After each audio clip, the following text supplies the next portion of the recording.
Question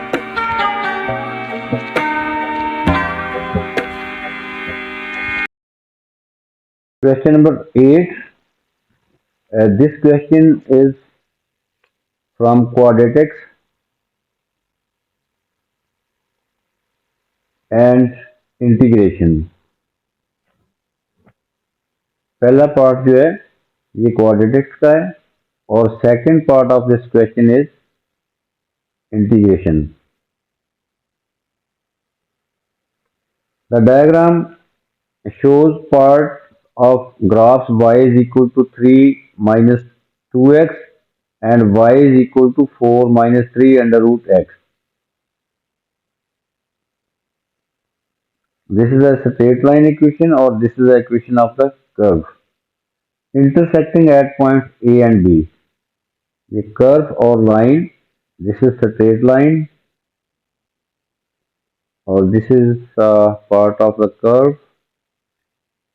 Line and curve intersect at these 2 points A and B. This is the equation of line, this is the equation of curve. We have to find the by calculation x coordinates of A and B. We have to find the x coordinates of A and B. X coordinates find करने, तो we will solve these two equations simultaneously.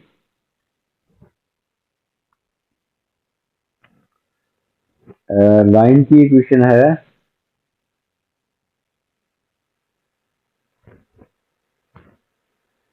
y is equal to 3 minus 2x और curve की equation जो है वो है y is equal to 4 minus 3 under root x. Let this is equation number 1 and this is equation number 2. Now we will solve these two equations 1 and 2 simultaneously. Equation number 1 and 2 simultaneously by substitution method. Left hand side दोनों की y है तो इनको equate कर देते हैं, substitute कर देते हैं. So 3 minus 2x is equal to 4 minus 3 under root x. Arranging it in order, 2x दोनों टर्म्स लेफ्ट वाली राइट पे ले जाते हैं. 2x minus 3 under root X plus 4 minus 3 is equal to 0.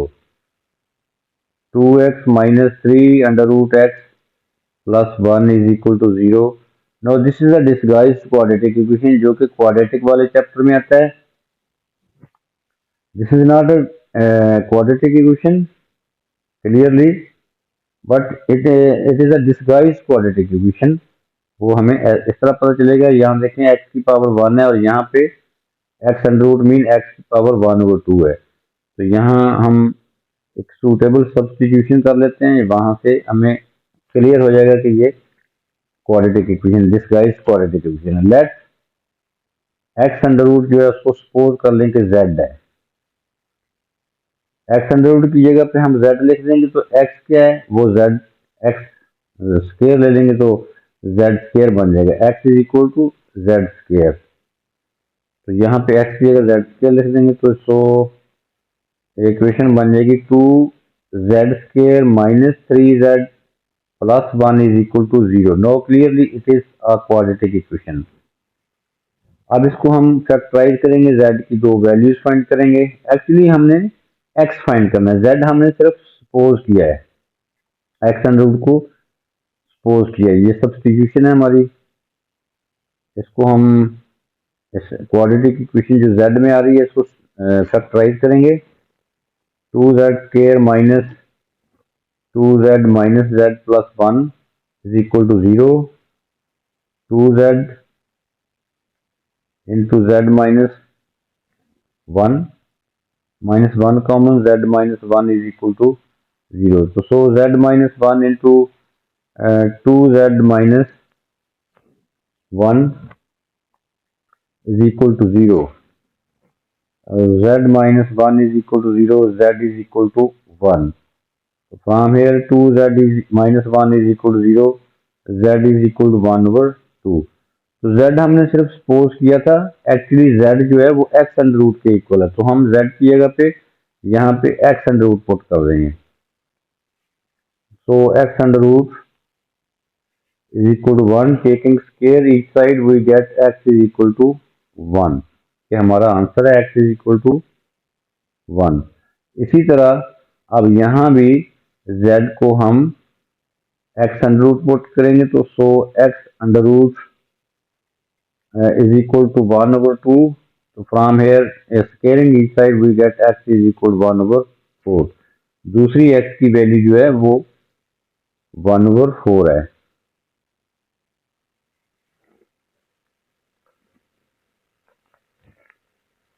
तो ये दो x की वैल्यूज आ गई हैं, हमने फाइंड करना था by calculation x coordinates of a and b।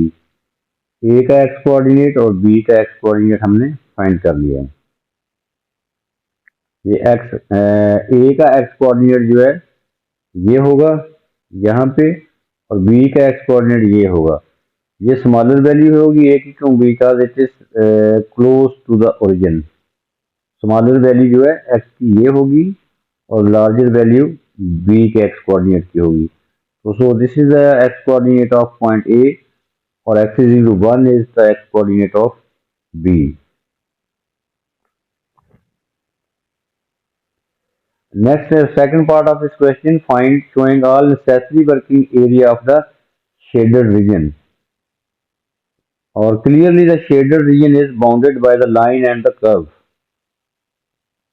ये देखिए shaded region जो है it is bounded by the line and the curve।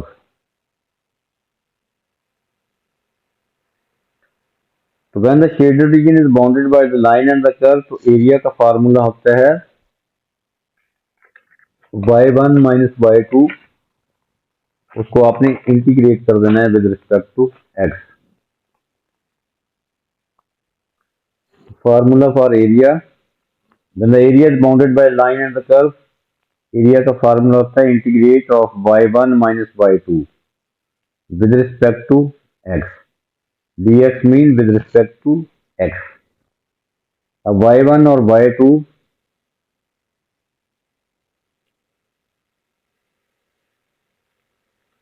यहाँ पे शेडेड रीजन के लिए देखें, ये y1 हमारे पास लाइन जो है that lies above the curve, तो इसको हम y1 ले लेंगे, और y2 जो है कर्व की इक्वेशन के लिए जो है यहाँ पे ये y2 है और ये y1 है।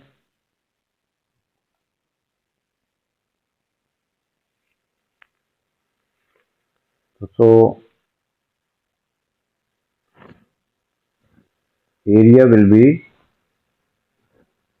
इंटीग्रेशन ऑफ y1 इज, ये लाइन की इक्वेशन है y is equal to 3 minus 2x, this is y1 और दिस इज y2। तो 3 minus 2x minus 4 minus 3 under root x, इसको करेंगे हम integrate with respect to x। और लिमिट यहाँ पे क्या होगी, लिमिट्स यहाँ पे क्या होंगी, ये लोअर लिमिट और अपर लिमिट क्या होगी। Lower limit point of intersection of a line and the curve, ये अभी हमने फाइंड किया x coordinate of a, this is the limit. Shaded region के लिए लिमिट यहाँ से यहाँ तक चेंज होती है, ये लिमिट है a to b along x axis we are taking the limit। ये पॉइंट अभी हमने फाइंड किया, ये 1/4 है और यहाँ पे 1 है। तो सो lower limit is this x 1/4 और अपर लिमिट इज 1। तो लिमिट इज 1/4 टू 1। नो अब हम इसको इंटीग्रेट करेंगे, पहले इसको सिंप्लीफाई कर लेते हैं।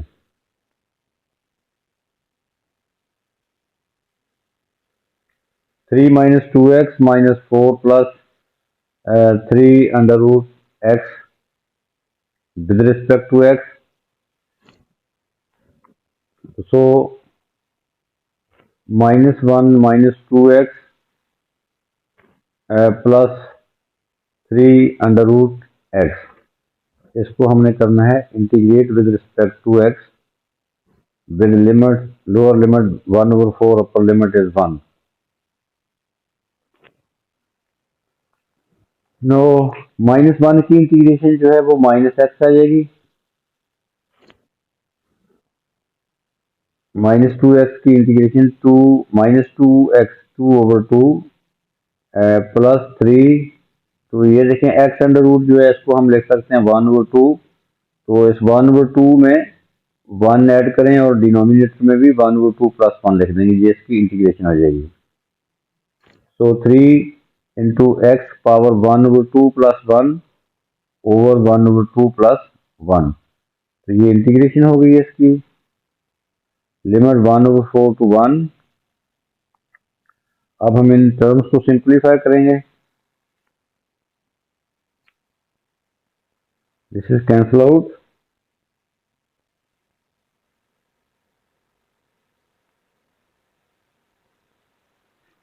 -x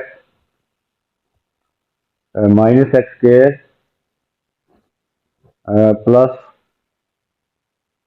3 into x power 3/2 over 3/2। ये 3 से कैंसिल हो गया है। We get a is equal to -x plus 2 into x power 3/2, 1/4 to 1 is limit। Upper limit पहले अप्लाई करेंगे 1, फिर लोअर लिमिट 1/4।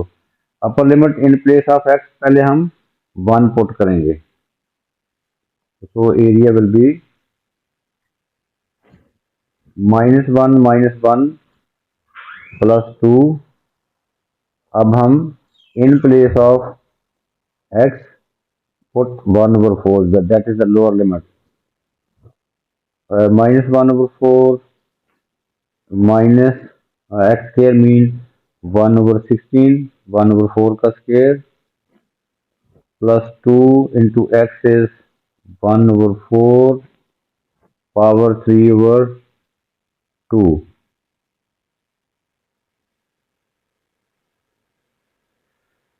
Further simplifying, ये -1 -2 और +2 ये कैंसिल आउट।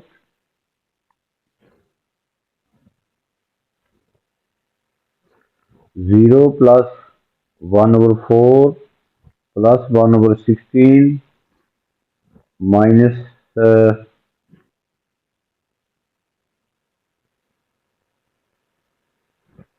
-2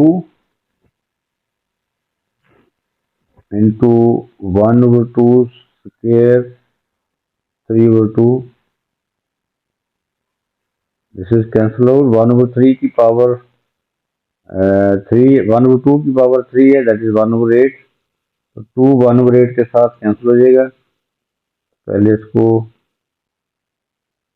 लिखते हैं, A is equal to area is equal to 1/4 plus 1/16 -2/8।